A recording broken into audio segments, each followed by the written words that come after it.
എല്ലാവർക്കും സ്വാഗതം. ഈ ഫയർ സൈഡ് ചാറ്റ് എന്നൊക്കെ പറഞ്ഞിട്ട് വളരെ ഒരു ഹോട്ട് ടോപ്പിക്കാണെന്നൊക്കെ പറയുന്നുണ്ടായിരുന്നു. ഇപ്പം ഞങ്ങൾ തമ്മിൽ ഈ മാധ്യമ സമീപനവും കേരളത്തിൻ്റെ മാറുന്ന വ്യവസായ ലോകവും ഇതിനെക്കുറിച്ചിട്ടുള്ള ഒരു തർക്കവും വഴക്കവും ഒക്കെയാണ് നിങ്ങൾ പ്രതീക്ഷിക്കുമെങ്കിൽ അങ്ങനെയൊന്നുള്ളൊരു യാതൊരു ഉദ്ദേശവും ഇല്ല.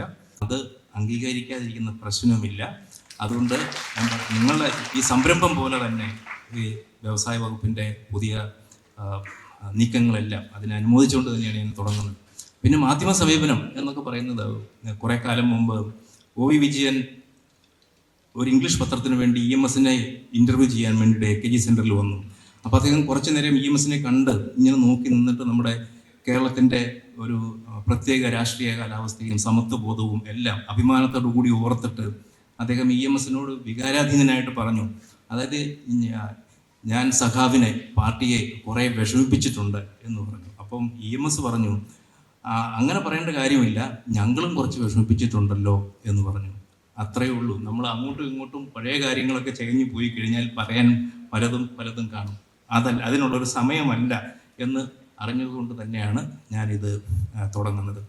മനോഹരമായ ഫർണിച്ചർ ഉണ്ടാക്കുന്ന ഒരു സ്റ്റാർട്ടപ്പാണ്. അപ്പോൾ അവർ തന്നെ പറയുന്നത് 2022 തുടങ്ങി ഇത്രയും കാലം കൊണ്ട് തന്നെ ഒരു 12,000 കിലോ പ്ലാസ്റ്റിക് വേസ്റ്റ് നമ്മുടെ പറമ്പുകളിലോ അല്ലെങ്കിൽ കടലിലോ എത്തുന്നതിന് തടയാൻ അവർക്ക് കഴിഞ്ഞു എന്നുള്ളതാണ്. അപ്പോൾ അതിന് ഏറ്റവും ആകർഷിച്ച ഒരു കാര്യം, അവിടുത്തെ CEO എന്നുള്ള പോസ്റ്റ് ചീഫ് എക്സിക്യൂട്ടീവ് ഓഫീസർ അല്ല, ചീഫ് ഇക്കോ ഓഫീസറാണ്. അതുപോലെ COO എന്ന് പറയുന്നത് ചീഫ് സീറോ ഓഫീസറാണ്, സീറോ വേസ്റ്റ് എന്നുള്ള സംബന്ധിച്ചാണ്. CTO എന്ന് പറഞ്ഞാൽ ടെക്നോളജി ഓഫീസർ അല്ല, ചീഫ് ട്രാഷ് ഓഫീസറാണ്. അത് അവരുടെ സങ്കല്പം തന്നെയാണ്. അങ്ങനെ നല്ല തുടക്കങ്ങൾ ഒരുപാട് വരുന്നുണ്ടെങ്കിൽ പോലും നമ്മൾ മറ്റ് സംസ്ഥാനങ്ങളെല്ലാം വെച്ച് നോക്കുമ്പോൾ ഇപ്പോഴും സ്റ്റാർട്ടപ്പ് രംഗത്ത് കേരളത്തിലുള്ള മുടക്ക് കുറവാണ് എന്നതല്ല വാസ്തവം.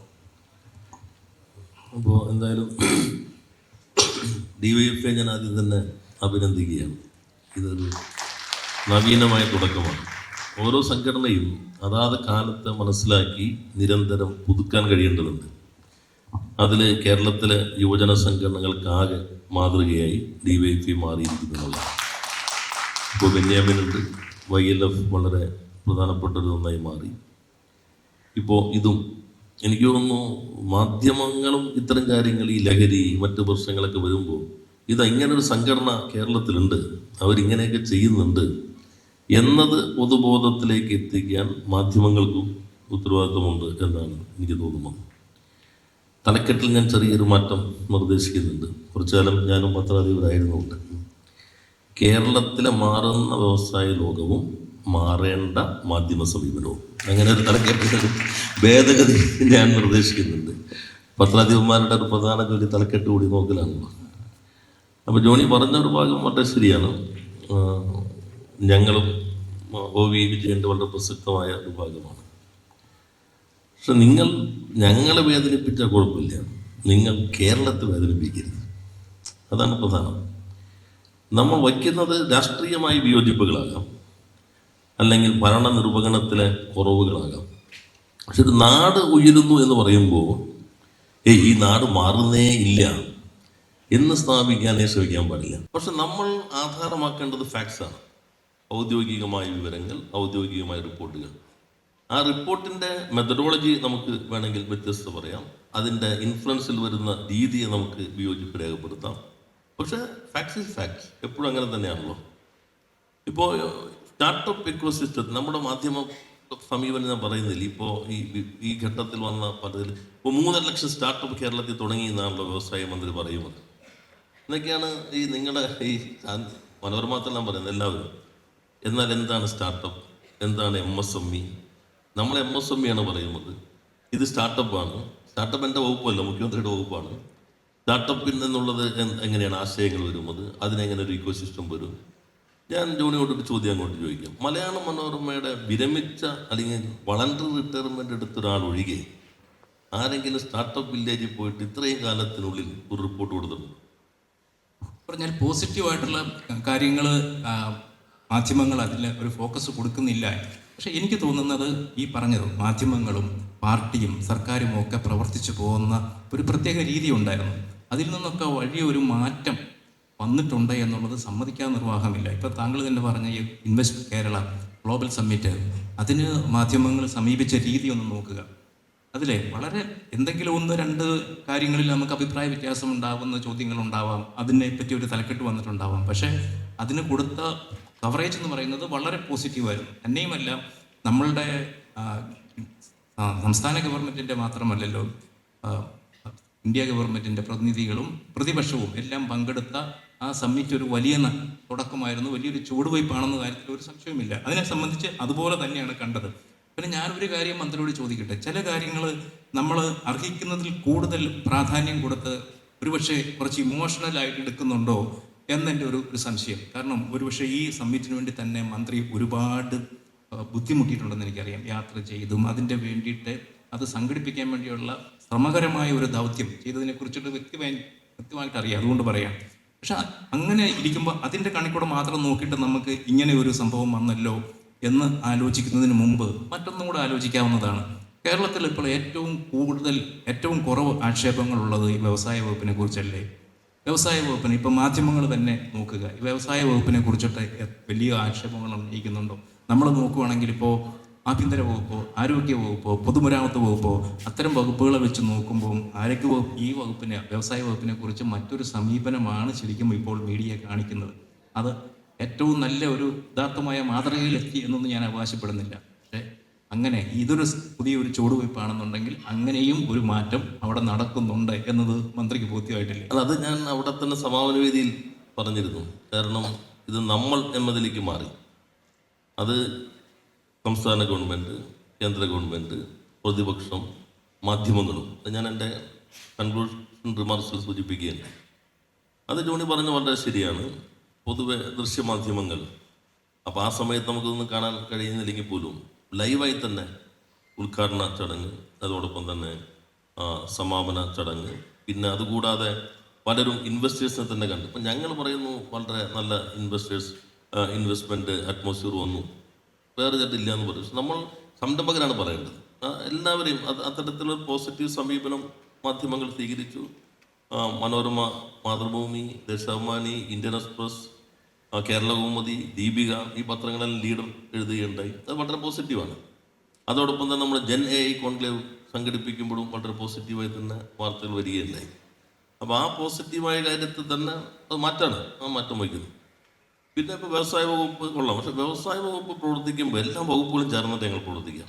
ഞങ്ങളുടെ ഒരു പ്രത്യേകത ഇത് ടീം വർക്കാണ്. ഈ ഞാൻ എന്നുള്ള ഭാവം ഞങ്ങളുടെ ടീമിനില്ല. ഇപ്പോൾ എനിക്ക് ഒരു കാര്യം ചെയ്യണമെങ്കിൽ ഇപ്പോൾ ലാൻഡ് അലോട്ട്മെൻറ്റ് ഞാൻ ജനിക്കുന്നതിന് മുമ്പുള്ള പ്രശ്നം ഇപ്പോൾ പരിഹരിച്ചു. റവന്യൂ വകുപ്പ് സഹകരിച്ചില്ലെങ്കിൽ നടക്കില്ല. കാരണം റവന്യൂ ഇൻഡസ്ട്രി തർക്കത്തിലാണ് നിന്നിരുന്നത്. അല്ലെങ്കിൽ ഇപ്പോൾ higher education full time internship വേണം. IBM ആയിട്ട് ഞങ്ങൾ സംസാരിക്കുമ്പോൾ ആദ്യത്തെ അവരുടെ ആവശ്യം ഒരു ഇൻറ്റേൺഷിപ്പ് വേണമെന്നുള്ളതാണ്, ഫുൾ ടൈം. അതെൻ്റെ അധികാരപരിധി വരുന്നതല്ല. അപ്പോൾ തന്നെ നമ്മൾ VC ഓൺലൈനിൽ കയറ്റി, അവർ ഡിഗ്രിയാണ്. CM പറഞ്ഞു, ഹയർ എഡ്യൂക്കേഷൻ മിനിസ്റ്റർ സംസാരിക്കാൻ പറഞ്ഞു. അപ്പോൾ ഈ വ്യവസായത്തിൽ വരുന്ന മാറ്റം ഒരു വകുപ്പിൻ്റെ മാത്രം മാറ്റമല്ല, കളക്റ്റീവ് വർക്ക്. അതിൽ മാധ്യമങ്ങളുടെ കൂടി ഒരു പിന്തുണ ഇപ്പോൾ വരുന്നത് പോലെ തന്നെ എങ്ങനെ ഞാനതാ പറഞ്ഞത്, നമുക്ക് ഈ പോസിറ്റീവ് സൈഡ് കുറേ കൂടി നിങ്ങൾ കൊണ്ടുവരാൻ ശ്രമിക്കേണ്ടതുണ്ട് ഞാൻ പറയുന്നത്. നെഗറ്റീവ് ഉണ്ടെങ്കിൽ പറയാം, ക്രിറ്റിസിസം പറയാം. അത് ഇത്തരം കാര്യങ്ങളാകുമ്പോൾ നമ്മൾ ഭാവി തലമുറയ്ക്കുള്ളൊരു വഴിയാണല്ലോ കാണിക്കുന്നത്. അതുകൊണ്ട് നമ്മുടെ DYFIയുടെ ഈ പ്രോഗ്രാം നല്ലതാണ്.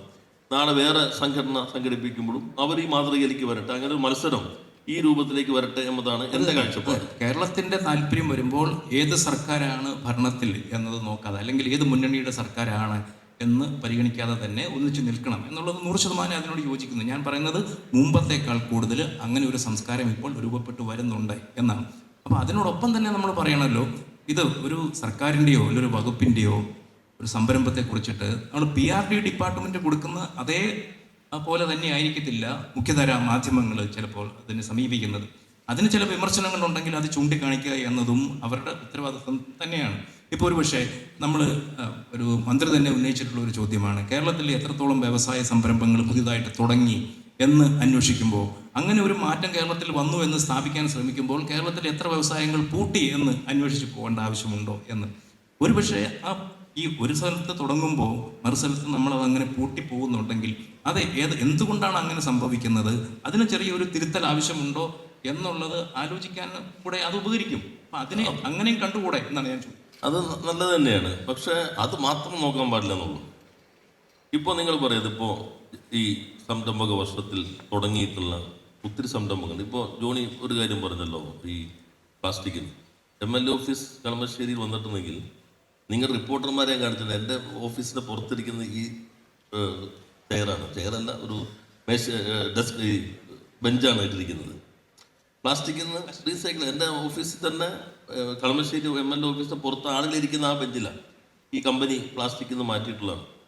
അത് റിപ്പോർട്ടർമാരുടെ ഇടയ്ക്ക് പറയും, നിങ്ങൾ ഈ ബെഞ്ചിൽ ഇരിക്കേണ്ടത് ഇങ്ങനെയാണ്. അപ്പോൾ അങ്ങനെ ബെഞ്ച് ഉണ്ടോ എന്ന് നോക്കുന്നതല്ലാതെ വാർത്തയായിട്ട് വരില്ല. എന്നാൽ പോസിറ്റീവായിട്ട് കാര്യം പറയും. ഇപ്പോൾ മനോരമ ഏറ്റവും പോസിറ്റീവായ വാർത്തകൾ കൊടുക്കുന്ന ഒരു മാധ്യമമുണ്ട് മനോരമയ്ക്ക്, ഓൺലൈൻ ഇംഗ്ലീഷ് മനോരമ. അതിലൊരു വളരെ ദൈർഘ്യമേറിയ സ്റ്റോറി ഉണ്ട്. ഇയർ ഓഫ് എൻ്റർപ്രൈസസ് എങ്ങനെ തമിഴ്നാട്ടിലെ കങ്കാവ് എന്ന് പറയുന്ന ഗ്രാമം, വെളിച്ചെണ്ണ ഗ്രാമത്തെ പ്രതിസന്ധിയിലാക്കി. ഡീറ്റെയിൽ സ്റ്റോറിയാണ്. കേരളത്തിൽ എത്ര വെളിച്ചെണ്ണ മില്ല് ഈ ഒരു വർഷം കൊണ്ട് തുടങ്ങി, അതെങ്ങനെ അവിടെ 96% പ്രൊഡക്ഷൻ കുറഞ്ഞു, ഞങ്ങൾ ആത്മഹത്യയിലേക്ക് പോകേണ്ടി വരുന്നു. വളരെ ഡീറ്റെയിൽ ആയ സ്റ്റോറി ഓൺലൈൻ മനോരമ. പക്ഷെ അത് മലയാളത്തിൽ കിട്ടില്ല. അപ്പോൾ ഞാൻ പറഞ്ഞാൽ മറ്റത് പറയുമ്പോൾ എൻ്റെ അഭിപ്രായം, ഇപ്പോൾ ഇന്ത്യയിൽ 30% MSMEകൾ ആദ്യ വർഷം കൂട്ടുന്നു. കേരളത്തിൽ അത് ശരാശരി ഇപ്പോൾ 15, ഈ വർഷം 9%. എന്നാൽ ഇത് കൂട്ടാതിരിക്കാൻ വേണ്ടി ഗവൺമെൻറ് എന്തെല്ലാം കാര്യങ്ങളാണ് ചെയ്തുകൊണ്ടിരിക്കുന്നത്. അതുകൂടി നിങ്ങൾ പറഞ്ഞാലാണ് ഒരു വിവരങ്ങൾ കൈമാറുക എന്ന മാധ്യമത്തിൻ്റെ പ്രാഥമിക ദൗത്യം നിർവഹിക്കപ്പെടുള്ളൂ. ഇപ്പം MSME നിങ്ങൾക്കൊരു പ്രശ്നമുണ്ടോ, നിങ്ങൾ പറയുമല്ലോ ആത്മഹത്യ പരിഹാരമല്ല എന്ന് പറയുന്ന പോലെ തന്നെ, നിങ്ങൾ പ്രതിസന്ധി ഉണ്ടോ, നിങ്ങൾ വിഷമിക്കേണ്ട. സർക്കാർ എല്ലാ ജില്ലയിലും ഇപ്പോൾ MSME ക്ലിനിക് തുടങ്ങിയിട്ടുണ്ട്, അവിടെ പോകാം. നിങ്ങൾക്കിനി GST റിട്ടേൺ അടയ്ക്കാൻ അറിയില്ലേ, വിഷമിക്കേണ്ട. എല്ലാ മാസത്തിൻ്റെ ഒരു ശനിയാഴ്ച നമ്മുടെ ചാർട്ടേഡ് അക്കൗണ്ട്സ് സംഘടന ICAI സൗജന്യമായി നിങ്ങൾക്കൊരു സഹായം നൽകുന്നു. നിങ്ങളുടെ ഉൽപ്പന്നം വിൽക്കാൻ നിങ്ങൾക്ക് ബുദ്ധിമുട്ടുണ്ടോ, വിഷമിക്കേണ്ട. സർക്കാർ ഇപ്പോൾ K-സ്റ്റോർ വഴി പ്രാദേശികമായി വിൽക്കാം. മറ്റത് പറഞ്ഞിട്ട് ഇതുകൂടി പറയുമ്പോൾ ഇതിലേക്ക് എത്തും. ഞാൻ പറഞ്ഞത് ഇത്തരം കാര്യങ്ങൾ വിശദീകരിക്കാനുള്ളൊരു അവസരം കൂടി പലപ്പോഴും മാധ്യമങ്ങളുടെ വിമർശനങ്ങൾ തരുന്നുണ്ട് എന്ന് മാത്രമാണ് ഉദ്ദേശിച്ചത്. പക്ഷേ ഇപ്പോഴത്തെ മാധ്യമങ്ങളുടെ രീതി അനുസരിച്ച് ഒരു ദിവസം കൊണ്ട് ഇതുപോലൊരു വലിയ മാറ്റം ഉണ്ടാവുമെന്ന് ഞാൻ കരുതുന്നില്ല. പക്ഷേ അതും ഉണ്ടാകുന്നുണ്ടെന്നുള്ള സൂചനകൾ നമുക്ക് കിട്ടിക്കഴിഞ്ഞു. പ്രത്യേകിച്ചും ഈ കേരള ഇൻവെസ്റ്റ്മെൻറ്റ് ഗ്ലോബൽ സമ്മിറ്റിൻ്റെ കവറേജിൻ്റെ അത് വളരെ വ്യക്തമായിരുന്നു. ഇപ്പോഴും ഞാൻ ചോദിക്കട്ടെ, ചില കാര്യങ്ങളിൽ നമ്മളിപ്പോൾ പറയുമ്പോൾ തന്നെ സ്റ്റാർട്ടപ്പ് രംഗത്ത് വലിയ ഒരു മാറ്റം വന്നു എന്ന് പറയുന്നു. ഞാൻ മുമ്പ് ചോദിച്ചല്ലോ, എൻ്റെ കേരളത്തിലെ മുടക്ക് എന്ന് പറയുന്നത് കുറവാണ്. അതുപോലെ തന്നെ നമുക്ക് ബാംഗ്ലൂരിലൊക്കെ കിട്ടുന്ന തരത്തിലുള്ള ഒരു ഫൈനാൻഷ്യൽ നോളജിൻ്റെ ഒരു കുറവ് ഇവിടെയുണ്ട്. ഉദാഹരണം പറഞ്ഞു കഴിഞ്ഞാൽ, ഇവിടുത്തെ ചില സ്റ്റാർട്ടപ്പ് സംരംഭങ്ങളൊക്കെ തുടങ്ങിയിട്ട് അവർ ഇക്വിറ്റി വളരെ വേഗം തന്നെ ഡൈല്യൂട്ട് ചെയ്യും. ഒരു 10-15% ഡൈല്യൂട്ട് ചെയ്യുന്നത് നമുക്ക് മനസ്സിലാക്കാം. പക്ഷേ അത് പെട്ടെന്ന് തന്നെ ഒരു 30% ഡൈല്യൂട്ട് ചെയ്ത് കഴിഞ്ഞാൽ പിന്നെ ആരും ഇതിൽ ഇൻവെസ്റ്റ് ചെയ്യാനായിട്ട് തയ്യാറാവില്ല. അത് പലപ്പോഴും അതിനെക്കുറിച്ചുള്ള ഒരു അറിവിൻ്റെ കുറവ് കൊണ്ടാണ് എന്ന് തോന്നിയിട്ടുണ്ട്. പിന്നെ നമ്മൾ വേറൊരു കാര്യം വിചാരിച്ചു കഴിഞ്ഞാൽ, ഇപ്പോൾ B2C, ഇപ്പോൾ ബിസിനസ് ടു കസ്റ്റമർ, അങ്ങനത്തെ മോഡലിലുള്ള ചില സംരംഭങ്ങൾ ആദ്യമായിട്ട് കേരളത്തിൽ തുടങ്ങിയിട്ടുണ്ട്. പക്ഷെ അങ്ങനെ തുടങ്ങിയ സംരംഭങ്ങൾ തന്നെ ഇപ്പോൾ വളരെ മുന്നിൽ കാണുന്നില്ല. കാരണം എന്ന് വെച്ച് കഴിഞ്ഞാൽ, ഈ സൊമാറ്റോ, സ്വിഗ്ഗി പോലത്തെ വലിയ മൂലധനം മുടക്കുള്ള സംരംഭങ്ങൾ വന്ന് ഇതിനെ അങ്ങോട്ട് തകർത്ത് കളയുന്നത് പോലെയാണ്. അപ്പോൾ അത്തരം ചില കാര്യങ്ങൾ ഈ രംഗത്ത് നിലനിൽക്കുന്നത്, അതിപ്പോൾ ഒരുപക്ഷെ മാധ്യമങ്ങൾ ശ്രദ്ധിച്ചു വരുന്നതേ ഉള്ളൂ. കൂടുതലായിട്ട് അതിനെക്കുറിച്ചുള്ള അവയർനെസ് ഉണ്ടാക്കുന്ന തരത്തിലുള്ള മാധ്യമ ശ്രദ്ധ ഉണ്ടാവുമെന്നാണ് ഞാൻ കരുതുന്നത്. അപ്പം മന്ത്രി ഇക്കാര്യങ്ങൾ ശ്രദ്ധിച്ചിട്ടുണ്ടോ ഈ തരത്തിൽ? അല്ല, അതിൽ ഒരു ഭാഗം ഞങ്ങൾ കണ്ടു. പക്ഷേ ഇന്ത്യയിലെ ഏറ്റവും one of the best ecosystem കേരളത്തിലാണെന്ന് ഔദ്യോഗികമായി തന്നെ അംഗീകരിക്കപ്പെട്ടുള്ളത്. ഏഷ്യയിലെ അഫോർഡബിൾ ഇക്കോസിസ്റ്റം. അപ്പോൾ ചിലത് പറയും ഇവിടെ കാശ് കുറവിന് ആളെ കിട്ടും. അല്ല, ഇവർക്ക് ഇവിടെ തന്നെ ഇപ്പോൾ ഒരു reverse migration is also happening. അതിലിപ്പോൾ കുറച്ച് പ്രശ്നങ്ങളുണ്ടായിരുന്നു. അതെന്താണ്, ഞങ്ങൾ തന്നെ ഇടയ്ക്ക് മുഖ്യമന്ത്രി കൂടി ഞാൻ തന്നെ ഇവരായിട്ട് ആശയവിനിമയം നടത്തിയിട്ടുണ്ടായി. പ്രോട്ടോടൈപ്പ് വികസിപ്പിക്കുന്നതിൻ്റെ പ്രശ്നം, സ്പെസിഫിക് ടാലൻറ്റ് ഒരു ഘട്ടം കഴിയുമ്പോൾ കിട്ടാതെ, ഒരു ഘട്ടം കഴിയുമ്പോൾ വികസിക്കുന്നതിൽ ചെറിയ പ്രശ്നങ്ങൾ കേരളത്തിലുണ്ടായിരുന്നു എന്ന് ഞങ്ങൾ തന്നെ റെക്കഗ്നൈസ് ചെയ്തു. അത് മാറ്റുമ്പോൾ ഇപ്പോൾ ഹഡൽ കണ്ടില്ലേ, ഇപ്പോൾ ഒരു വലിയ ലോകം ശ്രദ്ധിക്കുന്ന ഉത്സവമായിട്ട് മാറിയില്ലേ സ്റ്റാർട്ടപ്പുകൾ, ലോകത്തിലെ തന്നെ പ്രധാനപ്പെട്ട ഉത്സവമായി മാറി. അപ്പോൾ നല്ലൊരു മാറ്റം വന്നിട്ടുണ്ട്. അപ്പോൾ അതിൽ മാധ്യമ സമീപനത്തിൽ വരേണ്ട ഒരു കാര്യം, കേരളത്തിൽ നിന്ന് വികസിച്ചിട്ടുള്ള സ്റ്റാർട്ടപ്പുകൾ ഇവർ തന്നെ അവാർഡ് കൊടുക്കുന്നുണ്ട്. നമ്മുടെ നാട്ടിൽ തന്നെ പണ്ട് അനുപമ്പിയൊക്കെ വന്നിട്ട് അവർ കുറേ ഇനീഷ്യേറ്റീവ്സ് എടുക്കുന്നുണ്ട്. ഞാൻ ഒരു കാര്യം പറയും, ഇപ്പോൾ പണ്ട് നമ്മുടെ മാധ്യമങ്ങളിലെ ഒരു ഘട്ടത്തിലാണ് ഹ്യൂമൻ ഇൻട്രസ്റ്റ് സ്റ്റോറി എനിക്ക് വരുന്നു. സാധാരണ പണ്ടൊക്കെ ഞങ്ങൾ ദേശാമനുള്ള ഒരു ബോധപൂർവ്വം ഫസ്റ്റ് പേജിൽ, മനോരമയാണ് അതൊക്കെ ആദ്യം തുടങ്ങുന്നത്, ഫസ്റ്റ് പേജിൽ ഒരു ഹ്യൂമൻ ഇൻട്രസ്റ്റ് സ്റ്റോറി കൂടി പ്ലേസ് ചെയ്യണം. അപ്പോൾ വേണമെങ്കിൽ തോന്നാം ഈ ജോസ് ചാക്കോ പെരിയപ്പുറത്തിന് ഈ സർജിക്കൽ ബ്ലേഡ് കൊടുക്കാൻ വന്ന ഒരു ചെറുപ്പക്കാരൻ, കമ്പനിയിലെ തൊഴിലാളി, എങ്ങനെ ഒരു വലിയ സ്ഥാപനത്തിലേക്ക് എത്തി. ഞാൻ തന്നെ ഒരു കൈരളിയുടെ അവാർഡ് ദാനത്തിലാണ് അയാളുടെ അനുഭവം പറയണ കേട്ടത്. ഇപ്പോൾ വലിയൊരു സ്ഥാപനത്തിലേക്ക് എത്തിയിരിക്കുന്നു. ഇപ്പോൾ വ്യവസായ വകുപ്പ് തുടർച്ചയായി ജോണി പറഞ്ഞു അങ്ങനത്തെ ഒരു ഓട്ടം ഇതൊക്കെ ഉണ്ടല്ലോ. ഇപ്പോൾ 24% മെഡിക്കൽ ഡിവൈസ് ഇൻഡസ്ട്രിയുടെ ടേൺ ഓവർ കേരളമാണ് നൽകുന്നതെന്ന് ഒരു മീഡിയം പുറത്തു കൊണ്ടുവന്നിരുന്നില്ല. ലോകം ഉപയോഗിക്കുന്ന ബ്ലഡ് ബാഗിൻ്റെ 12% കേരളത്തിൻ്റെയാണ്. ഇപ്പം ഇങ്ങനെയുള്ള കുറേ പ്രശ്നങ്ങൾ. അപ്പോൾ ഞാൻ പറഞ്ഞത് ആ ഇക്കോ സിസ്റ്റം ഈ സ്റ്റാർട്ടപ്പിൽ നിന്നാണ് ഇത് പലതും വികസിപ്പിക്കുന്നത്. നമ്മൾ മെഡിക്കൽ ഡിവൈസ് എടുത്തു കഴിഞ്ഞാലും അതോടൊപ്പം തന്നെ ഈ ഇത്തരത്തിലുള്ള പുതിയ എമർജിങ് ഈ കട്ടേജ് ടെക്നോളജിയുടെ ഒക്കെ എടുത്തു കഴിഞ്ഞാലും അതിൽ വലിയൊരു മാറ്റം വന്നിട്ടുണ്ട്. നമ്മുടെ ഈ ഹ്യൂമൻ റിസോഴ്സസിൻ്റെ അതുപോലുള്ള തലങ്ങളിൽ മാറ്റം വന്നിട്ടുണ്ട്. പിന്നെ കേരളത്തിൻ്റെ ഒരു പ്രധാനപ്പെട്ട ഒന്ന് ഇപ്പോൾ നമ്മുടെ ട്രാവിസ് കലാനിക് യൂബർ, അതൊരു കൗതുക വാർത്തയായിരുന്നു. യൂബറിൻ്റെ ഒരു പ്രധാനപ്പെട്ട 2007-08 ആ പ്രോഗ്രാം കോഡ് ചെയ്യാൻ വന്നിരുന്ന സ്ഥലം എവിടെയാണ്? ജോണി പോലും ചിലപ്പോൾ ശ്രദ്ധിച്ചിട്ടുണ്ടാവില്ല. ഇല്ലല്ലോ. വർക്കല ബീച്ചിലിരുന്നിട്ടാണ് പ്രോഗ്രാം കോഡ് ചെയ്യുന്നത്. ഒരു മാസം ട്രാവിസും സംഘവും ഒരു മാസം വർക്കല ബീച്ചിൽ വന്നിരുന്നിട്ടാണ്. തിരുവനന്തപുരത്ത് നിന്ന് അദ്ദേഹം വർക്കലേക്ക് ബസ്സിലാണ് പോണേ. ആദ്യമായിട്ടാണ് ബസ്സിൽ കയറുന്നത്. ബസ്സിൽ കയറി കഴിഞ്ഞപ്പോഴാണ് ഈ ട്രാവലിൻ്റെ ഇത് കൂടി നോക്കിയാലോ, അത് ഒരു യൂട്യൂബർ അദ്ദേഹത്തിൻ്റെ ഡൽഹിയിൽ പിന്നീട് ഇന്ത്യ സന്ദർശനം വന്നപ്പോൾ അദ്ദേഹത്തോടൊരു മാധ്യമ പ്രവർത്തകൻ ചോദിക്കുകയാണ്, ഇത് നിങ്ങളുടെ ആദ്യത്തെ ഇന്ത്യ സന്ദർശനമാണല്ലേ? അപ്പം അല്ലല്ല, ഞാൻ തിരുവനന്തപുരത്ത് വന്നിറങ്ങി തിരുവനന്തപുരത്ത് നിന്ന് ഇങ്ങനെ വർക്കലേക്ക് ബസ്സിൽ പോയി പെടുന്നത് കണ്ടത് ഞങ്ങൾ ടീം മുഴുവൻ വർക്കല റിസോർട്ടിൽ ഇരുന്നിട്ടാണ് കോഡിങ് നടത്തുന്നത്. ഇത് ശരിക്കും ലോകം അറിയണ്ട. അപ്പോൾ ഞാൻ ഈ മീറ്റിലും ഞാൻ ചുമതല എടുത്തതിന് ശേഷം ഡൽഹി ഇന്ത്യൻ എക്സ്പ്രസ്സിൽ കൊടുത്ത ഫുൾ പേജ് അഭിമുഖത്തിലും പറഞ്ഞൊരു കോൺസെപ്റ്റ് ഉണ്ട്, വർക്ക് ഫ്രം കേരള. അത് ഏറ്റവും നല്ല ഉദാഹരണം. അത് സ്വസ്ഥമായിട്ട് ഇവിടെ ഇരുന്ന് ഒരു പ്രോഗ്രാം ചെയ്യാൻ യൂബറിന്റെ CEO ഫൗണ്ടർ പറയുകയാണ്, this is one of the best place. അപ്പൊ അതൊരു കൗതുക വാർത്തയായിട്ട് പോലും നമ്മൾ വരുന്നില്ല, മാറ്റം വരുന്നുണ്ട്. അപ്പൊ അത്തരം കാര്യങ്ങൾ കൂടി വരുമ്പോൾ സ്റ്റാർട്ടപ്പ് ഇക്കോസിസ്റ്റവും കുറെ കൂടി നമുക്ക് മെച്ചപ്പെടുന്നത്. വെഡിങ് ഡെസ്റ്റിനേഷനായിട്ട് കേരളത്തെ ഉയർത്തി കാണിക്കുന്നത് പോലെ തന്നെ ഇവിടെ വന്നിരുന്ന് സ്വസ്ഥമായിട്ട് ചിന്തിച്ച് ആശയങ്ങൾ കണ്ടെത്തുക എന്നുള്ള ആ ആശയം വിൽക്കുക എന്നുള്ളതാണ് മന്ത്രി ഉദ്ദേശിക്കുന്നത്. അപ്പം ഞാൻ ഒരു കാര്യം വീണ്ടും വ്യക്തമാക്കട്ടെ. ഇപ്പം ഞങ്ങളെ സംബന്ധിച്ചിടത്തോളം ഒരു മാധ്യമം എന്ന് പറയുന്നത് അതൊരു വ്യവസായമാണ്. അവിടെ കേരളത്തിലെ വ്യവസായം മെച്ചമാകുകയും ഈ ആരോഗ്യകരമായിട്ടുള്ള സ്ഥാപനങ്ങൾ ഇവിടെ ഉണ്ടാവുകയും അവർക്ക് പണം ഉണ്ടാവുകയും ഒക്കെ ചെയ്താലേ ഉള്ളൂ ഞങ്ങളുടെ മാധ്യമങ്ങൾക്ക് നിലനിൽക്കാൻ ആവശ്യമായിട്ടുള്ള പരസ്യം കിട്ടുകയുള്ളൂ. അതുകൊണ്ട് വ്യവസായം വളരണം എന്ന് തന്നെയാണ് ഞങ്ങളുടെ ആഗ്രഹവും. അങ്ങനെ പറയുമ്പം പിന്നെ മാറി നിന്നിട്ട് പരസ്യദാതാക്കളുടെ തീരുമാനമനുസരിച്ച് അവർ ഡിക്റ്റേറ്റ് ചെയ്യുന്നത് പോലെയാണ് ഞങ്ങൾ വ്യവസായം നടത്തുന്നതെന്നും ദേശാഭിമാനിയുടെ ചുമതല വഹിച്ചിരുന്ന മന്ത്രി പറയരുത്. അത്രമാത്രമേ ഞാൻ പറയുന്നുള്ളൂ. ഒരു കാര്യം കൂടെ ഞാൻ പറയട്ടെ. ഇപ്പം നമ്മൾ ഇതിനെക്കുറിച്ചൊക്കെ ചർച്ച ചെയ്യുമ്പോൾ പ്രതിപക്ഷ നേതാവ് അവിടെ പറഞ്ഞ ഒരു കാര്യമുണ്ട്, ഞങ്ങൾ ഒരു ഹർത്താലും നടത്തുന്നില്ല. ഇപ്പോൾ ഞങ്ങൾ ഭരണത്തിൽ വരികയാണെന്നുണ്ടെങ്കിൽ നിങ്ങളുടെ സമീപനം അങ്ങനെ ആയിരിക്കും എന്ന് പറയാൻ കഴിയുമോ എന്ന്.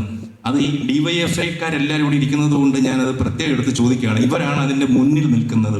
അങ്ങനെ ഒരു വലിയ മാറ്റമുണ്ടെങ്കിൽ അങ്ങനെ ഒരു മാറ്റം നമുക്കും വന്നിട്ടുണ്ടെന്ന് മന്ത്രി പറയണം. ഞാൻ നേരത്തെ പറഞ്ഞല്ലേ, സൗമ്യമായി ചോദിച്ച ജോണി നമ്മുടെ അപകടത്തിലേക്ക് കൊണ്ടുപോകാൻ നേരത്തെ സൂചിപ്പിച്ചില്ല. ഒരു പ്രതീതി എന്താണെന്ന് വെച്ചാൽ ഇപ്പോൾ യഥാർത്ഥത്തിൽ ഞാൻ പറഞ്ഞ ഐക്യം പൂർണ്ണമായി വന്നതെന്ന് വെച്ചിട്ടുണ്ടെങ്കിൽ നേരത്തെ ഇപ്പം ഞാൻ VSൻ്റെ പ്രസംഗം നോക്കാം. ജിമ്മിൽ ഇത് പൊതുബോധം എന്താ VS പങ്കെടുത്തിട്ടില്ല എന്നാണ്. VSൻ്റെ അന്നത്തെ പ്രസംഗം, I was clear that the kind of consensus he was talking about was different from the one that the opposition offered him. I want to set aside all apprehension regarding the position of the opposition and make it clear in no uncertain terms that the LDF, led by the CPIM, is fully committed to promoting all genuine proposals of investment. I am happy to let you know that there is consensus among political parties of the state and that the state of Kerala needs more investment for stepping up the tempo of development, even to sustain the past gains of our celebrated Kerala model of development. I am glad, therefore, to assure you that there would be a continuity of state policy in Kerala in promoting genuine investment proposals. ഇത് ആദ്യമായിട്ടല്ല. പക്ഷെ ഞാൻ ഇതെല്ലാം നമ്മുടെ ഇടയിൽ ആ സമയത്തായി ഞങ്ങളും വന്ന് അന്നത്തെ എതിർപ്പും ജോണിക്ക് വളരെ ചരിത്രബോധമുള്ള മാധ്യമ പ്രവർത്തനം എന്നല്ല അറിയാം. അന്നത്തെ എതിർപ്പ് മനോരമയിൽ വന്ന എതിർപ്പുകളിൽ ഞാനിപ്പോൾ അത് വായിച്ച് നമ്മൾ ഈ ഐക്യം ബുദ്ധിമുട്ടുണ്ട്. ഇങ്ങനെ പോയാൽ നമ്മൾ വിഴിഞ്ഞ പദ്ധതിയെ കുറിച്ചിട്ട് അതെ സർക്കാരിന്റെ അടുത്ത നിലപാടിനെ കുറിച്ചൊക്കെ നമുക്ക് പറയേണ്ടത്. അന്നത്തെ ഞാൻ ആ മാറ്റം അംഗീകരിച്ചുകൊണ്ട് ഞാൻ ചോദിക്കുകയാണ്, ആ മാറ്റം ഉണ്ടെന്നുള്ളത് എല്ലാവരുടെയും മുമ്പിൽ വ്യക്തമാക്കാൻ. കാരണം നമുക്കും അങ്ങനെ ഒരു മാറ്റം വന്നിട്ടുണ്ട്. ഞാൻ മുമ്പ് നടന്ന കാര്യങ്ങൾ, ഇപ്പം നിങ്ങൾ കൊയ്ത്ത് യന്ത്രത്തെ എന്നെ എതിർത്തു, അല്ലെങ്കിൽ കമ്പ്യൂട്ടറിനെ എതിർത്തു, അത് കഴിഞ്ഞാണ് അത് മാറ്റിയത്. ഞാൻ പറഞ്ഞത് മാറ്റിയതെന്നുള്ളതിനെ വളരെ പോസിറ്റീവായിട്ട് കാണുന്ന ഒരാളാണ് ഞാൻ. അല്ലാതെ അന്ന് അത് ചെയ്തില്ലല്ലോ എന്ന് വിചാരിച്ചിട്ട് നിരന്തരം ഇവിടെ ഒന്നും ഞാൻ അനുകൂലിക്കുന്നില്ല. പക്ഷെ മാറ്റം ഉണ്ടെങ്കിൽ ആ മാറ്റം അങ്ങനെ ഒരു മാറ്റം വന്നിട്ടുണ്ട്. അത് നമ്മൾ പ്രതിപക്ഷത്തിരുന്നാലും ബാധകമാണ്. എന്നാലേ ഉള്ളൂ ആളുകൾ അതിൻ്റെ മെസ്സേജ് അതുപോലെ എടുക്കൂ എന്നാണ് എൻ്റെ തോന്നൽ. അതാണ് ഞാൻ പറഞ്ഞത്, അന്നത്തെ പ്രതിപക്ഷം പറഞ്ഞത്. പക്ഷെ അന്ന് തർക്കം എവിടെയായിരുന്നു എന്നുള്ള ജോണിക്ക് ഓർമ്മയുണ്ടല്ലോ. അതിന്റെ വ്യവസ്ഥകൾ സംബന്ധിച്ചായിരുന്നു. ഞങ്ങളുടെ തർക്കമല്ല, അന്നത്തെ റവന്യൂ മന്ത്രി അടൂർ പ്രകാശിന്റെ സ്റ്റേറ്റ്മെന്റ്, അന്നത്തെ MLA മാർ, ഇപ്പോഴത്തെ പ്രധാനപ്പെട്ട നേതാക്കന്മാർ ഉൾപ്പെടെയുള്ള ആളുകൾ ജിമ്മുമായി ബന്ധപ്പെട്ട് നടത്തിയ സ്റ്റേറ്റ്മെന്റുകളെല്ലാം ചരിത്രബോധമുള്ള മാധ്യമ പ്രവർത്തനം ജോണിയുടെ ഓർമ്മയിൽ ഉണ്ടാവും. ഞാനതിപ്പോൾ വീണ്ടെടുക്കുന്നില്ല. എന്നാൽ പൊതുവെ കൺസെൻസസ് ഞങ്ങളിപ്പോൾ ആലോചിക്കുന്നത്, ഇപ്പോൾ മുഖ്യമന്ത്രി തന്നെ ഈ 3-ാം തീയതി ഇതുമായി സഹകരിച്ച സംഘടനകളെ വിളിക്കുന്നുണ്ട്. Confederation of Indian industries, FICCI, CIA, അതോടൊപ്പം തന്നെ സ്മോൾ സ്കെയിൽ ഇൻഡസ്ട്രീസ് അസോസിയേഷൻ, പിന്നെ പ്രധാനപ്പെട്ട നമ്മൾ 48 സെഷനുകൾ ഉണ്ടായിരുന്നല്ലോ, അതിൻ്റെ ആളുകൾ അത് വിളിക്കുന്നുണ്ട്. അതോടൊപ്പം ട്രേഡ് യൂണിയനുകളും വിളിക്കുന്നുണ്ട്. മുഖ്യമന്ത്രി തന്നെ ട്രേഡ് യൂണിയനുകൾ ഇതിൽ പങ്കെടുക്കുകയുണ്ടായി. അത് പ്രധാനപ്പെട്ടതാണ്. അവരും ഒരു പിന്തുണ നൽകിയിട്ടുണ്ട്. അതെങ്ങനെ കുറച്ചുകൂടി ഈ പറഞ്ഞ പോലെ, ജോണി പറഞ്ഞ പോലെ, എങ്ങനെ നമുക്ക് കുറേ കൂടി ഒരു മെസ്സേജ് നൽകാൻ കഴിയുന്ന രൂപത്തിൽ. ഞാൻ അവിടെയും ഒരു കാര്യം ഞാൻ ഇതിലെല്ലാം പറഞ്ഞു. ഇന്ത്യയിലെ കഴിഞ്ഞ ഹിന്ദുവിൻ്റെ റിപ്പോർട്ടുണ്ടായിരുന്നു, യൂണിയൻ ലേബർ കമ്മീഷൻ. ഇന്ത്യയിൽ കഴിഞ്ഞ 1.5 ദശകം നടന്ന പണിമുടക്കങ്ങൾ 28% തമിഴ്നാട്ടിലാണ്, 17% മഹാരാഷ്ട്രയാണ്, 11% ഗുജറാത്താണ്. കേരളം ആക്ച്വലി അതിലില്ല.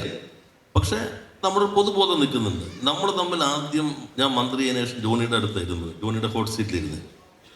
അന്ന് ജോണി എന്നോട് ചോദിച്ചു, എനിക്ക് ഓർമ്മയുണ്ട്, വിമാനം പിടിച്ച ആളെ കൊണ്ടുപോകുന്നുണ്ടല്ലോ. അപ്പം ഞാൻ തിരിച്ചു പറഞ്ഞ കാര്യം അങ്ങേക്ക് ഓർമ്മയുണ്ടോ? ഞങ്ങൾ എയർപോർട്ടിൽ നിന്ന് ഒരു ഔദ്യോഗിക കാറിൽ ഒരു മുതലാളിയെ കൊണ്ടുവന്നാൽ അത് മാസങ്ങളോളം ചർച്ചയായിരിക്കും കേരളത്തിൽ. ഇത് പോസിറ്റീവായിട്ട് കാണുന്നുള്ളൂ. അന്ന് ഞാൻ പറഞ്ഞു, ഒരു കാര്യം ജോണി നോക്കിക്കോളൂ, കേരളത്തിലേക്ക് വിമാനം പിടിച്ച ആളുകൾ ഇങ്ങോട്ട് വരും, ഞങ്ങൾ വിമാനം അങ്ങോട്ട് അയക്കേണ്ടതില്ല. ഓർക്കുന്നുണ്ടല്ലോ, ഇപ്പോൾ ഈ സമ്മിറ്റിൽ വിമാനം പിടിച്ച ആളുകൾ വന്നു, ചാർട്ടേഡ് വിമാനം പിടിച്ചു വന്നു, കേരളം മാറി. പോയി എന്ന് പറഞ്ഞ ആളുകൾ ഇവിടെ ഉള്ളതൊന്നും കൊണ്ടുപോയിട്ടില്ല, വേറെ ഒന്ന് തുടങ്ങുന്നു എന്ന് മാത്രമേ ഉള്ളൂ. അപ്പോൾ ആ മാറ്റം വരുന്നുണ്ട്. ആ മാറ്റം നമ്മൾ എല്ലാവരും ചേർന്ന് വരുന്നതാണ്. അല്ലെങ്കിൽ ഞങ്ങളുടെ ഏതെങ്കിലും ഗവൺമെന്റിന്റെ മാത്രമല്ല, അതെ, ആ മാറ്റം എന്ന് പറയുന്നത് വരുന്നുണ്ട്, അത് ഉൾക്കൊള്ളുന്നുണ്ട്. അതിപ്പം ഞങ്ങൾ സർക്കാരിൽ ആയതുകൊണ്ടുള്ള മാറ്റമല്ല. ഒരു പക്ഷേ ഇനി അടുത്ത ടൈമിൽ പ്രതിപക്ഷത്താണെങ്കിൽ പോലും, ഞാൻ പ്രതിപക്ഷത്തായിരിക്കും എന്നല്ല പറയുന്നത്, പ്രതിപക്ഷത്താണെങ്കിൽ പോലും ഈ സമീപനത്തിൽ, അതായത് കേരളം എന്ന് പറയുന്ന സംസ്ഥാനത്തിന്റെ താല്പര്യങ്ങളെ സംബന്ധിച്ച സമീപനത്തിൽ ഒരു മാറ്റം ഉണ്ടാവില്ല എന്ന് പറയുന്നതിന് എന്തെങ്കിലും സങ്കോചമുണ്ടോ എന്നാണ് ഞാൻ ചോദിക്കുന്നത്. സങ്കോചമില്ലല്ലോ. കാരണം നേരത്തെ അനുഭവത്തിൽ ഇപ്പോൾ ഹൈവേ വികസനം നമ്മൾ കൃത്യമായി നിലപാടെടുത്താണല്ലോ. ഇത്ര മീറ്റർ ആകും പ്രതിപക്ഷത്തിരിക്കുമ്പോൾ തന്നെ ഓരോ പദ്ധതിയിലും. ഇപ്പോൾ ഞാൻ വീണ്ടും ആവർത്തിക്കുന്നില്ല, ചില പ്രചാരവേലകൾ ഞാൻ തന്നെ ഇത് കാണിച്ച് നമ്മുടെ ഒരു നിർമ്മിതികളുണ്ടല്ലോ, അതിനെ തുറന്ന് കാണിക്കുന്നത് അതിലേക്ക് നമ്മൾ പോകേണ്ടതില്ല. ഒരു കാര്യം ഉറപ്പാണ്, ഇപ്പോൾ എല്ലാ ട്രേഡ് യൂണിയനുകളും ഇപ്പോൾ BPCLന്റെ 37,000 കോടിയുടെ പ്രോജക്റ്റ് വന്നു. അന്ന് CITU എല്ലാവരും ചേർന്ന് ഒരു സംവിധാനം ഉണ്ടാക്കി. ആ സംവിധാനം എല്ലാ ഗവൺമെൻറ് കാലത്ത് തുറന്നു. അതുകൊണ്ട് ബിഫോർ ടൈം അത് പൂർത്തീകരിക്കാൻ പറ്റി. അപ്പോൾ ഏത് ഗവൺമെൻറ്റുകൾ വന്നാലും ജനങ്ങളാണല്ലോ വിലയിരുത്തുക, ഏത് ഗവൺമെൻറ് വരണം, വരേണ്ടതില്ല എന്നൊക്കെ ജനങ്ങളെ വിലയിരുത്തും. നമ്മളതിലേക്ക് ഇപ്പോൾ പോകേണ്ടതില്ല. ഇപ്പോൾ കൺസെൻസസ് പൊതുവെ വന്നിട്ടുണ്ട്. നമ്മുടെ ഇത് ഇങ്ങനെ അല്ലാതെ പോകാൻ പറ്റില്ല കേരളത്തിൽ. അതാ പ്രധാനം. കാരണം നമ്മുടെ ഈ സോഷ്യൽ സെക്ടറിലെ മാറ്റങ്ങൾ, വിദ്യാഭ്യാസം, ആരോഗ്യം, ഇത് തന്നെ നിലനിൽക്കണമെങ്കിൽ EMS അദ്ദേഹത്തിൻ്റെ അവസാനം പങ്കെടുത്ത കേരള പഠന കോൺഗ്രസ് പറഞ്ഞൊരു ഭാഗമുണ്ട്. കേരള വികസന മാതൃക ലോകം അംഗീകരിക്കുന്നു. എന്നാൽ അതിന് ദൗർബല്യമുണ്ട്. അത് ഉത്പാദന മേഖലയിൽ മുന്നോട്ട് പോകില്ല. ഈ ദൗർബല്യം പരിഹരിക്കാൻ പറ്റുന്നില്ലെങ്കിൽ ഈ നേട്ടം നിലനിർത്താൻ പറ്റില്ല. ഇതാണ് അന്ന് പറഞ്ഞ ഭാഗം. കഴിഞ്ഞ 2016 മുതലുള്ള ഗവൺമെന്റ് തുടർച്ച ഈ നേട്ടം ശക്തി ദൃഢീകരിക്കാനും മെച്ചപ്പെടുത്താനും ഒപ്പം ഈ കുറവ് പരിഹരിക്കാനും. ഇനിയിപ്പോൾ കേരളത്തിൻ്റെ തന്നെ റവന്യൂ വരുമാനം വർദ്ധിക്കണമെങ്കിൽ, നമ്മുടെ ഈ ക്ഷേമകാര്യങ്ങൾ നിലനിർത്തണമെങ്കിൽ ആഭ്യന്തരമായ വളർച്ച ഇനി വേറെ ഉണ്ടാകണം. അതിൽ നമ്മുടെ MSME പ്രധാനപ്പെട്ട സ്ട്രെങ്ത്താണ്, മറ്റു വ്യവസായങ്ങൾ സ്ട്രെങ്ത്താണ്. നല്ല അന്തരീക്ഷം നിലനിർത്തണം. ഇപ്പം തന്നെ ചില ഒരു IT മേഖല ടെൻഷൻ ഉണ്ടായിരിക്കും, അപ്പോൾ സ്ട്രെസ് ഉണ്ട്. ആ സ്ട്രെസ്സിനെ എങ്ങനെ നമ്മൾ അത്തരം പ്രശ്നങ്ങൾ അഭിസംബോധന ചെയ്യാം, അത് കുറെ കൂടി ഇന്നത്തെ പ്രശ്നങ്ങൾക്ക് പുതിയ രൂപങ്ങൾ നമ്മൾ കണ്ടെത്തണം. അത് സമരമാകാം, ഇടപെടലുകളാകാം. പഴയതിൻ്റെ തനിയാവർത്തനങ്ങൾ കൊണ്ട് മാത്രം ഇന്നിൻ്റെ പ്രശ്നങ്ങൾ നമുക്ക് അഭിസംബോധന ചെയ്യാൻ പറ്റും. ഒരു വിശാല വീക്ഷണത്തിലാണ് ഇപ്പോൾ മന്ത്രി സംസാരിക്കുന്നത്. അതുകൊണ്ട് തന്നെ ഞാൻ ചോദിക്കുകയാണ്, ഇപ്പം നമുക്ക് രാഷ്ട്രീയമായിട്ടുള്ള ചില അഭിപ്രായ വ്യത്യാസങ്ങൾ ഉണ്ടായിട്ടുണ്ടാവാം. പക്ഷെ അതിനൊക്കെ മാറ്റി വെച്ചുകൊണ്ട് കേരളത്തിൻ്റെ താല്പര്യങ്ങൾക്ക് വേണ്ടി ഒന്നിക്കണം എന്ന് നമ്മൾ സംസാരിക്കുമ്പോൾ, ഇപ്പോൾ ഇറ്റെക്സ് ഗാർമെൻസിൻ്റെ സാബു ജേക്കബിനെ പോലെ ഒരാളെ ഈ പറഞ്ഞ ഇൻവെസ്റ്റ് കേരള സമ്മിറ്റിലേക്ക് വിളിച്ചിരുന്നില്ലെങ്കിൽ എന്തുകൊണ്ട് എന്നൊരു ചോദ്യം പ്രസക്തമാകുന്നുണ്ട്. അതിലിപ്പോൾ അദ്ദേഹത്തിൻ്റെ സഹോദരൻ ഞങ്ങളുടെ ഇതിന് പ്രിപ്പറേറ്ററി മീറ്റിംഗ് തന്നെ വന്നിരുന്നു, ആ ഗ്രൂപ്പിൻ്റെ ആളായിട്ട് തന്നെ വന്നിരുന്നു. അതെ. പിന്നെ നമ്മൾ വീട്ടിൽ ഒരു കല്യാണം നടത്തണമെന്നിരുന്ന ധോണിയുടെ വീട്ടിൽ കല്യാണം, അതിൻ്റെ മുമ്പിലിരുന്നിട്ടൊരു നേരെ നിങ്ങൾക്കെതിരെ പ്രസംഗിക്കുക ഒരാളെ കൊണ്ട് നിങ്ങൾ ആദ്യം ക്ഷണിച്ചിരുന്നു. നമ്മൾ ലോകത്ത് ഇൻവെസ്റ്റേഴ്സ് മുഴുവൻ വിളിക്കുകയാണ്. അപ്പോൾ ഇയാളെ കൂടി മുമ്പിലിരുത്തുക, അല്ല സാധാരണഗതിയിൽ സിമ്പിൾ ലോജിക്കിൽ നമ്മൾ ചെയ്യുമോ? ജോണിയാണെങ്കിൽ ചെയ്യുമോ? അപ്പൊ അങ്ങനെ ഒരു ബുദ്ധി നാടിന് വേണ്ടിയുള്ളതാണ്. എന്നാൽ അദ്ദേഹത്തിന് ഒഫീഷ്യലായിട്ട് നമ്മൾ ലെറ്റർ അയച്ചു, അദ്ദേഹത്തിന്റെ ഇൻഡസ്ട്രിക്ക് അയച്ചു. ഇദ്ദേഹം പങ്കെടുത്തു. ഞങ്ങൾ 1000 കോടിക്ക് മുകളിൽ ടേൺ ഓവറുള്ള ആളുകളെ വിളിച്ചിരുന്നു. ഒരു സെഷൻ അതായത് നിങ്ങൾക്ക് ഇനി എത്ര ഫർദർ ഇൻവെസ്റ്റ്മെന്റ് പറ്റും, അതിൽ ഇദ്ദേഹം പങ്കെടുത്തിരുന്നു. 500 കോടി 1000 കോടി. ഇപ്പൊ നമ്മൾ എന്തുണ്ടെങ്കിൽ അതിലേക്ക് തന്നെ ചർച്ച വരേണ്ടത്. ഒരുപക്ഷെ ആ മീറ്റിന്റെ അന്തരീക്ഷത്തെ തന്നെ അദ്ദേഹത്തിന്റെ ഒരു ഇടപെടൽ കൊണ്ട് മാറ്റിമറിക്കും. അങ്ങനെയൊന്നും മാറില്ല, അങ്ങനെയൊന്നും കേരളം മാറില്ല. അങ്ങനെ എന്തെല്ലാം നടന്നുകൂടെ? ഞാൻ പറഞ്ഞ നമ്മൾ വിളിക്കുമ്പോൾ ഞാൻ ഒരിടത്തും നേരിട്ട് വിളിക്കുന്നില്ലല്ലോ, നമ്മൾ ഒഫീഷ്യലായിട്ട് അയക്കും. അപ്പൊ അദ്ദേഹത്തിന് തോന്നിയത് നല്ലതാണ്. ഞാൻ കാണുന്ന പോസിറ്റീവ് സൈഡ്, എന്നെ കൂടി വിളിക്കേണ്ടതായിരുന്നു എന്ന് അദ്ദേഹത്തിന് ഇപ്പോൾ തോന്നിയത് വളരെ സ്വാഗതാർഹമാണ്. അത് ശരിയാണ്. പക്ഷെ ഞാൻ ഉദ്ദേശിച്ചത് സാധാരണഗതിയിൽ ഇത്രയും പ്രശ്നങ്ങൾ ഉണ്ടാക്കിയ ഒരാളെ വിളിക്കേണ്ടതല്ല, എന്നാലും ഞങ്ങൾ വിളിക്കുന്നു, കാരണം ഞങ്ങൾക്ക് കേരളത്തിന്റെ താല്പര്യമാണ് മുന്നിൽ എന്നൊരു സന്ദേശം മറിച്ചും ആകാമായിരുന്നല്ലോ. അതാണ് പ്രധാനമാണ്, കേരളത്തിന്റെ താല്പര്യമാണ് മുന്നിൽ എന്നുള്ളത് കൊണ്ട് തന്നെയാണ് ഒഫീഷ്യലായിട്ട് എല്ലാവർക്കും ലെറ്റർ അയച്ചു. ഞങ്ങൾക്ക് അദ്ദേഹം പറഞ്ഞു, അദ്ദേഹത്തിന് ഇപ്പോൾ തോന്നിയല്ലോ അതാണ് എന്നെ കൂടി വിളിക്കേണ്ടതായിരുന്നു എന്ന് തോന്നിയത് വളരെ നല്ലത് തന്നെ. പിന്നെ നിങ്ങൾ KSIDC നോക്കൂ. ഇപ്പൊ KSIDC ബോർഡ് നോക്കിക്കൂ. ഇപ്പോൾ ചെയർമാൻ ശ്രീ ബാലഗോപാൽ, ബോർഡ് മെമ്പർമാരായിരിക്കും VK മാത്യൂസ്, അല്ലെങ്കിൽ ജിയോജിത്തിന്റെ ശ്രീ ജോർജ്, സിന്തേറ്റിന്റെ അജു ജേക്കബ്, നമ്മുടെ തലശ്ശേരിയിലെ മായൻ ഹാജി, വെസ്റ്റേൺ പ്ലൈവുഡിന്റെ. ഇവരൊന്നും രാഷ്ട്രീയമായിട്ട് ഞങ്ങളോട് യോജിപ്പുള്ളൂ അങ്ങനെയുള്ള അറിയാമല്ലോ. എന്നാൽ കേരളത്തിന്റെ വളർന്നു വരുന്ന ഇൻഡസ്ട്രി സെക്ടറിന്റെ പ്രതീകങ്ങളാണ് അവർ, വിജയകരമായി നടത്തിയവർ. അവരാണ് ഞങ്ങളുടെ ബോർഡ്. ഇവരാണ് എല്ലാവരും ഇൻവൈറ്റ് ചെയ്യുന്നത്. ഞങ്ങൾ ആദ്യമായിട്ടാണ് ഇപ്പോൾ 1000 കോടിക്ക് മുകളിലുള്ളവർ വിളിച്ചു, 500 കോടിക്ക് മുകളിൽ ടേൺ ഓവറുള്ളവർ പ്രത്യേകം വിളിച്ചു, 100 കോടിക്ക് 500 കോടിക്കും മുകളിൽ ഇടയിൽ ടേൺ ഓവറുള്ളവർ പ്രത്യേകം വിളിച്ചു. ഈ ഗവൺമെന്റ് വന്നതിന് ശേഷം ആരംഭിച്ച പുതിയ ഇൻവെസ്റ്റ്മെന്റോ ഫർദർ ഇൻവെസ്റ്റ്മെന്റോ പൈപ്പ് ലൈൻ ഉള്ളത് അവർ വിളിച്ചു. ഇങ്ങനെ എല്ലാവരും വിളിച്ചു, അതിലവർ പങ്കെടുത്തിട്ടുണ്ട്, എല്ലാവർക്കും ലെറ്റർ അയച്ചിട്ടുണ്ട്. പക്ഷെ നമ്മളിപ്പോ ഈ ചോദ്യം തന്നെ യഥാർത്ഥത്തിൽ ആ ചോദ്യത്തിന് അതിന് പ്രസക്തിയില്ല. അദ്ദേഹം വന്നില്ല, വരേണ്ടതായിരുന്നു, അത് സ്ഥാപനത്തെ നമ്മൾ വിളിച്ചിരിക്കുന്നു. അപ്പോൾ അതിലേക്കല്ല നമ്മൾ പോകേണ്ടത്. അവർക്ക് ഇത് പോസിറ്റീവായ ഭാഗം ഞാൻ പറഞ്ഞു, ഞാനും എന്നെയും കൂടി ക്ഷണിക്കേണ്ടതായിരുന്നു എന്ന് അദ്ദേഹം തോന്നിയത് സന്തോഷകരം.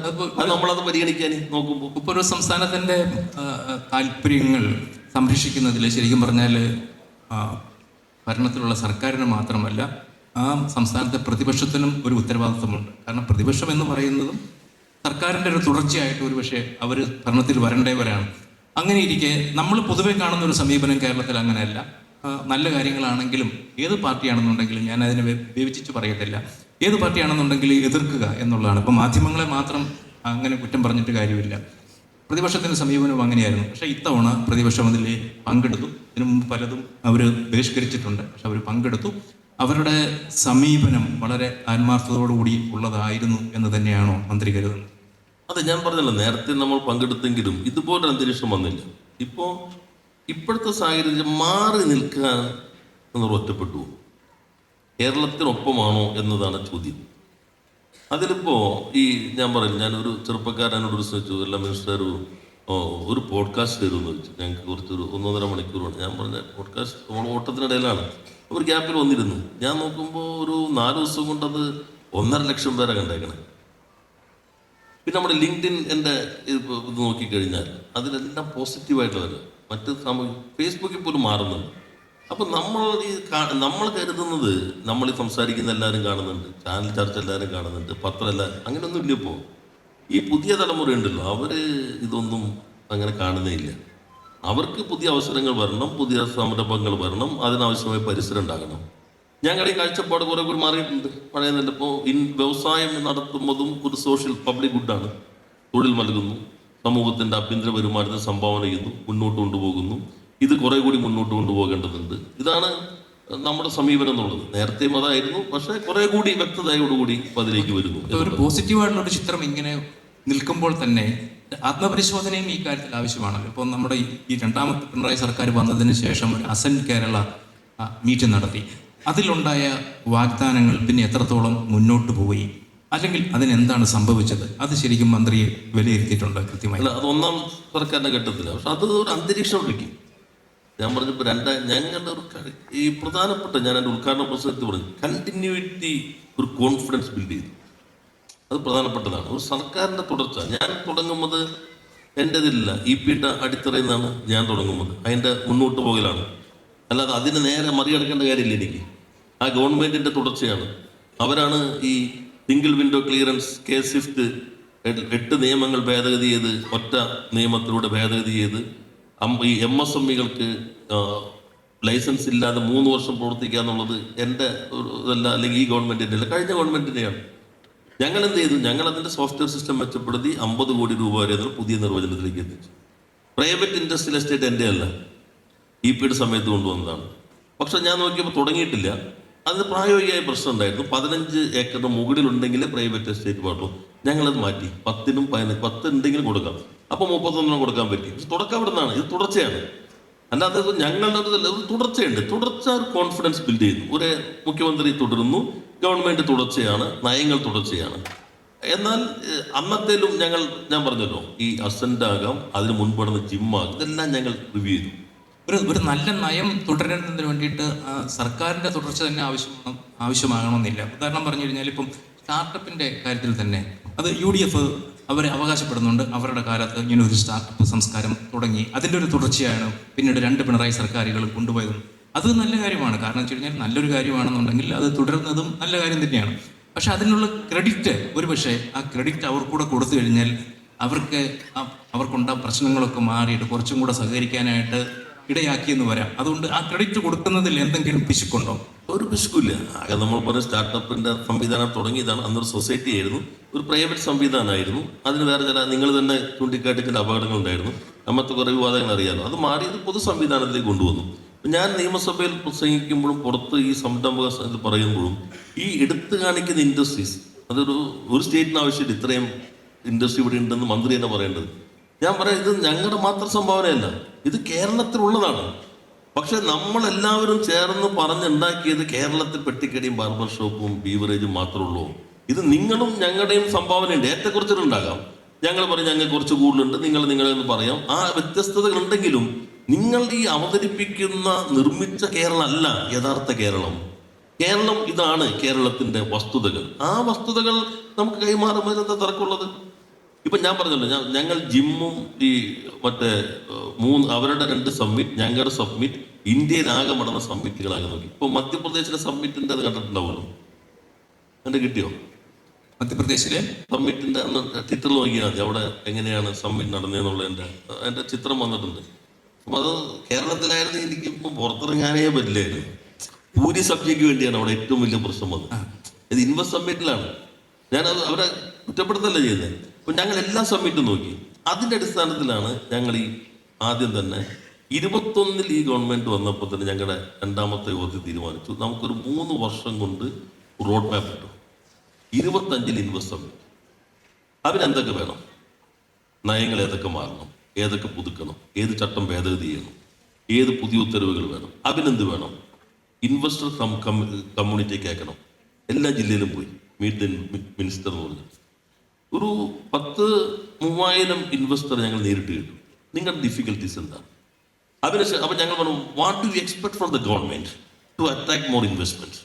ഇതായിരുന്നു ഞങ്ങളുടെ ചോദ്യം. 2ാം റൗണ്ട് ഞങ്ങൾ ഇത് മാറ്റങ്ങൾ വരുത്തി. ഇവർ പറഞ്ഞതിൽ മിക്കവാറും കാര്യങ്ങൾ മാറ്റങ്ങൾ വരുത്തി. അന്നത്തെ ഞങ്ങൾ 2ാം റൗണ്ട് തുടങ്ങി. What can we do together to attract more investment and to generate more employment opportunities? ഇതായിരുന്നു 2ാമത്തെ ചോദ്യം. ഈ 2ാമത്തെ യാത്രയായി കഴിയുമ്പോൾ ഞങ്ങൾ ഒറ്റയ്ക്കല്ല. CIA വന്നു, FICCI വന്നു, സ്മോൾ സ്കെയിൽ ഇൻഡസ്ട്രീസ് അസോസിയേഷൻ വന്നു, ട്രേഡ് യൂണിയൻ വന്നു. ആ ഘട്ടത്തിലാണ് ഇയർ ഓഫ് എന്റർപ്രൈസസ്. 1,00,000 ടാർഗറ്റ് ഇട്ടപ്പോൾ നമ്മൾ പറഞ്ഞു ഇത് 1,00,000 തുടങ്ങൂല്ലെന്നുള്ള കോൺഫിഡൻസ് ബിൽഡ് ചെയ്യാൻ കേരളത്തിൽ സംരംഭം സാധ്യമാകും. ഇതാ പ്രധാന ഒബ്ജക്റ്റീവ്. ആ 1,00,000 കഴിഞ്ഞപ്പോൾ നമുക്ക് പ്രൈം മിനിസ്റ്ററുടെ ബെസ്റ്റ് പ്രാക്ടീസ് ഇൻ MSME എന്ന് കിട്ടി.